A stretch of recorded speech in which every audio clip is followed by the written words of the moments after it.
ओम श्री साईराम. मी प्रियंका. आज आपण जाणून घेणार आहोत पुण्याच्या सर्वात प्राचीन आणि पवित्र गणपती मंदिरापैकी एक असणारे कसबा गणपती मंदिर आणि या गणपती मंदिराचा इतिहास. हे मंदिर केवळ पुण्याचे ग्रामदैवत नाही तर पुण्याच्या संस्कृतीचा आणि भक्तीचा आत्मा आहे. चला तर मग जाणून घेऊया या दिव्य स्थानाचा इतिहास, परंपरा आणि महत्व. कसबा गणपती हे पुणे शहराचे ग्रामदैवत आहे. तसेच पुण्याचा पहिला मानाचा गणपती देखील आहे. 1630 मध्ये जिजाऊ आईसाहेब या आपला मुलगा आणि मराठा साम्राज्याचे संस्थापक छत्रपती शिवाजी महाराज यांच्यासह पुण्यात आल्या. या सुमारास इतर 7 कुटुंबासह ठकार कुटुंब सध्याच्या कर्नाटक राज्यातील बिजापूर जिल्ह्यातील इंडी गावातून पुण्यात स्थलांतरित झाले. श्री विनायक भट्ट ठकार यांनी त्यांचे कुलदैवत भगवान श्री गजानन यांनाही सोबत आणले. ही सर्व कुटुंबे आई जिजाऊंच्या निवासस्थानाजवळ असलेल्या कसबा गणपती मंदिराच्या सध्याच्या जागेवरती नदीकाठी स्थायिक झाली. जिजाबाई साहेबांनी हाच शुभक्षण मानून एक मंदिर बांधण्याचा निर्णय घेतला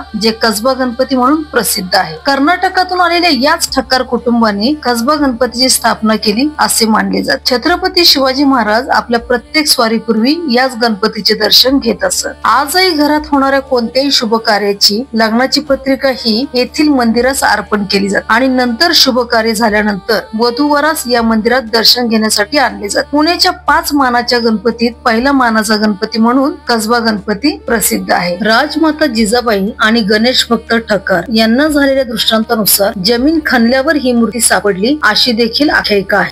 त्यात वाड्यासारखी रचना आहे आणि यातील प्रत्येक खांबावर अष्टविनायकाचे सुंदर असे छायाचित्र आहे. आतमध्ये गेल्यानंतर हनुमानाचे छोटेसे मंदिर आणि दीपस्तंभ देखील आहे.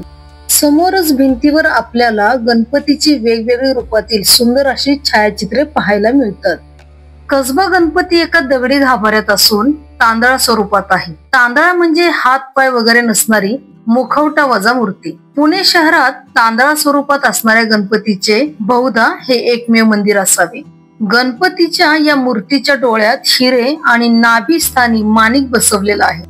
शिवाजी महाराज आपल्या प्रत्येक स्वारीपूर्वी या गणपतीचे दर्शन घेत असत, म्हणून या गणपतीला जयती गणपती असे म्हणतात. मंदिरास लाकडी सभामंडप असून उजव्या बाजूस ओवऱ्या दिसतात. गणपती उत्सवाच्या शेवटच्या दिवशी प्रथम मूर्ती विसर्जन करण्याच्या विशेष अधिकारावरून विविध मंडळामध्ये स्पर्धा होती. बाळ गंगाधर टिळकांनी हा वाद मिटवला आणि पुण्याचे स्थानिक दैवत असलेल्या आणि ग्रामदैवत असलेल्या श्री कसबा गणपतीला पहिले विसर्जन करण्याचा विशेष अधिकार मिळाला. समोरच भिंतीवर आपल्याला गणपतीची वेगवेगळ्या रूपातील सुंदर अशी छायाचित्रे पाहायला मिळतात. मंदिरास लाकडी सभामंडप असून उजव्या बाजूस ओवऱ्या दिसतात. समोरच भिंतीवर आपल्याला गणपतीची वेगवेगळ्या रूपातील सुंदर अशी छायाचित्रे पाहायला मिळतात. पुण्यातील मानाचे 5 गणपती: 1 कसबा गणपती, 2 तांबडी जोगेश्वरी गणपती, 3 गुरुजी तालीम गणपती, 4 तुळशीबाग गणपती आणि 5वा केसरीवाडा गणपती.